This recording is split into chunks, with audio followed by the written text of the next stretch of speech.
মৃত ব্যক্তির জানাজার খবর মসজিদের মাইকে নাজায়েজ, মসজিদের মাইকে বলা যাবে না অমুক মারা গেছে, মোবাইলে যাবে বলা যাবে না। কেন?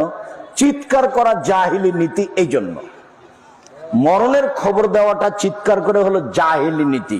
অমুক মারা গেছে, মোবাইলে যাবে বলা। কোন মানুষ যদি মারা যায় মসজিদের মাইক দিয়ে বলা যাবে কি? মসজিদের মাইক দিয়ে বলার ব্যাপারে কিছুটা আহলুল আলেমদের মতামত আছে।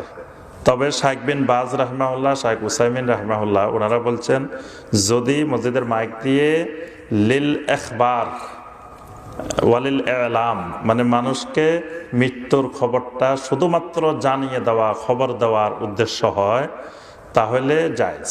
কারণ সংবাদটা পৌঁছানোর অনেক জরুরি দরকার আছে, কারণ ওই লোকের সাথে কারো লেনদেন আছে, তো পাওনা দাওয়া